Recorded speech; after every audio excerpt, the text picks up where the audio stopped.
Radio Sin Anestesia, la forma más directa de informarte.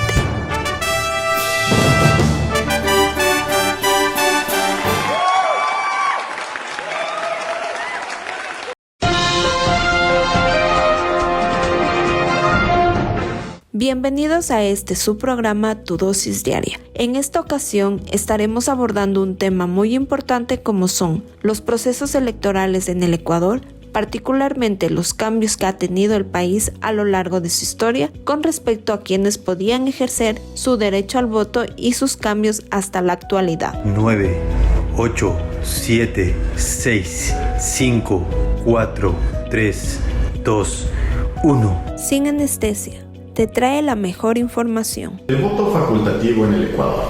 El sufragio en el Ecuador tiene una larga historia que se remonta a las luchas y movimientos sociales que reclamaron este derecho para todos los ciudadanos. Sufragar evolucionó desde la época colonial hasta la actualidad, incluyendo los retos y desafíos que se han enfrentado en el camino. Es importante destacar que aunque el sufragio es un derecho y deber ciudadano, no siempre ha sido fácil para todos ejercer este derecho debido a diversos obstáculos políticos y sociales. El derecho al voto comenzó como un privilegio otorgado solo a un número muy pequeño de personas. Constituciones, reglamentos, ideologías y movimientos sociales marcaron profundas reformas que determinaron en gran medida este deber. Ecuador, políticamente hablando, es una historia caracterizada por dictaduras y regímenes autoritarios, pero también por democracias y gobiernos liberales. Fue una época caracterizada por la exclusión, limitación, inclusión y consideración de diferentes partes de la población. Ernesto Albán Gómez, en 1989, destacó el año 1830 como un punto de inflexión histórico en el país. Desde entonces, ha sido un Estado totalmente independiente tanto a nivel nacional como internacional. El primer sistema electoral republicano fue establecido por la Constitución de Darío Obama. Sin embargo, esto tuvo una gran contradicción conceptual. El artículo 11 mencionaba la igualdad de oportunidades para elegir y ser elegido, mientras que el artículo 12 establecía el requisito inmutable del sufragio. Las condiciones mencionadas eran ser casados o mayores de 22 años, poseer bienes por valores de 300 pesos y ejercer una profesión determinada y tener estudios. Considerando estos requisitos y valorando el contexto social de la época, se estima que menos del 5% de los ecuatorianos eran efectivamente votantes. Para ser presidente de Estado se requerían de requisitos de nacionalidad y de edad, condiciones de senador o diputado y poseer bienes inmuebles con un valor de 30,000 pesos. El periodo garciano fue otro evento extraordinario en la historia electoral del Ecuador. Durante el mandato de Gabriel García Moreno, se destacaron dos constituciones, la de 1861 y la de 1869.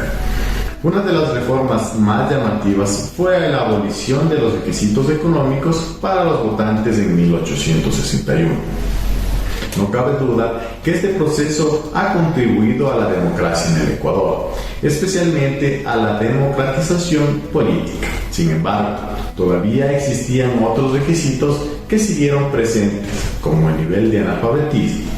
La creencia común de que los votantes debían ser culturalmente competentes se basaba en la idea de que cuando votaba expresaba su opinión.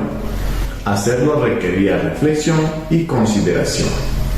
Cabe señalar que casi el 90% de la población eran analfabetos en el siglo XIX. Además, se mantenían otros requisitos como tener al menos 21 años o estar casado.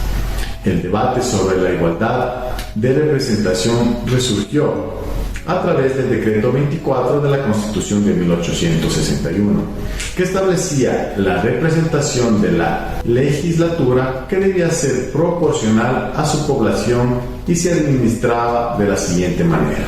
Cada 30,000 habitantes, cada provincia tendría un diputado. De manera similar, en 1869 se incorporó el requisito de ser católico, porque la Constitución de 1884 establecía claramente que solo los hombres podían votar. Parte del motivo de esta actitud era la percepción de la proximidad de las mujeres a la iglesia, lo que provocó un voto sesgado a favor de los candidatos conservadores. Sin embargo, 11 años después, la Constitución de 1897 hizo opcional el derecho al voto de las mujeres. No se incluyó directamente la discriminación contra la mujer, lo que a su vez se interpretó como aceptación y reconocimiento de la participación de la mujer en el voto. 27 años después, en 1924, se declaró como un derecho el sufragio femenino. Matilde Hidalgo de Prócer reclamó el derecho al voto. Fue un proceso largo y difícil, pero se consiguió. Sin embargo, el artículo 13 de la Constitución de 1929 declaraba claramente el derecho al voto de las mujeres. Es cierto que Ecuador fue el primer país latinoamericano en regular el sufragio femenino. A continuación tenemos la opinión de una radioescucha feminista con respecto al tema. Bien, son muy importantes los avances que se han dado hasta la actualidad. No solo formamos un papel importante en el hogar como mujeres, como madres, sino también en la sociedad. El hecho de poder también con nuestro voto ser parte de esa sociedad que elige a nuestros mandantes. Es muy importante lo que la mujer ha logrado hasta ahora como ejemplo para muchas generaciones de que podemos lograrlo, que nuestra voz ha sido escuchada y seguirá siendo escuchada gracias a que nosotros nos podemos manifestar, ¿sí?, a través de nuestra feminidad. En realidad no se ha dado de una manera tan intensa en el Ecuador. Siempre hemos apoyado como mujeres, hemos apoyado a los hombres, pero es momento de que también los hombres nos apoyen a las mujeres en la actualidad. Y hay que darnos esa oportunidad de estar allí. Mi mensaje es que no nos cansemos. En realidad es duro, pero no es imposible. Lo podemos lograr, la unión hace la fuerza. Entre mujeres nos entendemos, nos comprendemos y juntas podemos lograr cualquier cosa que nosotros nos propongamos. Desde 1895, la mayoría de los gobiernos de Ecuador se han considerado liberales y uno de sus sellos distintivos ha sido el deseo de separar el Estado de la Iglesia. Así, el artículo 79 de la Ley Electoral de 1900 estableció un contraste entre las funciones de la religión y la legislatura. En 1937, esta doctrina fue confirmada en el artículo 4, que dejaba claro que el clero no debía pertenecer a ningún partido político. La Constitución de 1945 instituyó el Tribunal Superior Electoral. Este fue nuevamente un precedente para el Tribunal Supremo Electoral, establecido por la Constitución de 1946. Estos órganos autónomos son los elementos supranacionales que supervisan y aseguran la autenticidad de las elecciones y previenen el fraude electoral. Cambios significativos tuvieron lugar en 1945 y 1946. Por un lado, se redujo la edad mínima para votar a los 18 años. Por otro lado, se varió la obligatoriedad del voto, pero el artículo 22 de la Constitución de 1946 lo estipuló como un deber ciudadano. Por otra parte, la Constitución de 1978 fue revolucionaria en cuanto al voto a Ecuador. Se abolieron las condiciones económicas, se mejoraron los derechos de las mujeres, se abolieron las condiciones económicas, se mejoraron los derechos de la mujer y se reconoció la voz de los analfabetos. Sin embargo, la Resolución Constitucional de 1978 señaló que no es lo mismo analfabetismo que falta de voluntad o de inteligencia. La Constitución de 1979 se refirió a la reelección para evitar la dictadura política. El artículo 73 prohíbe implícitamente la reelección del presidente y de los legisladores. La misma Constitución establecía parámetros que los candidatos debían cumplir. Entre estos requisitos estaban las condiciones de ser ecuatoriano por nacimiento, pertenecer a un partido político, no ser ministro de culto y no firmar contrato con el Estado. Por otra parte, también se fijó la edad mínima de 35 años para el presidente y vicepresidente, 30 años para el alcalde estatal, comisionado del condado y vicepresidente. 25 años para el Consejo Provincial, concejal y concejala. Además, el artículo 74 establecía que el presidente y vicepresidente debían constar en la misma papeleta y por mayoría absoluta.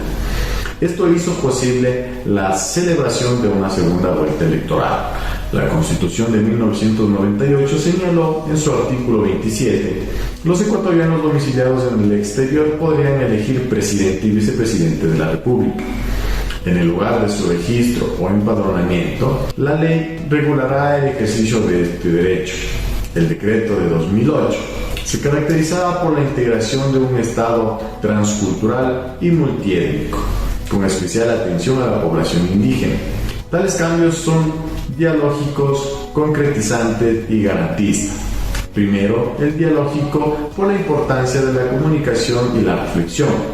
Va de la mano con foros que inviten y permitan la libertad de expresión para lograr la unidad nacional. En segundo lugar, concretizante se refiere a la búsqueda constante de soluciones generales y específicas. Tercero, garantistas, porque las soluciones deben basarse en los derechos humanos de todos los ciudadanos. Otra característica de la Constitución de 2008 es el uso del voto facultativo. Empleados en servicio activo de la Policía Nacional y de las Fuerzas Armadas, ecuatorianos residentes en el extranjero, extranjeros con más de 5 años de residencia en el Ecuador, personas con discapacidad, pensionados mayores de 65 años y jóvenes de entre 16 y 18 años, personas privadas de libertad que no tengan una sentencia ejecutoriada, participarán de la votación facultativa. Tenemos el punto de vista de un miembro activo de la Policía Nacional.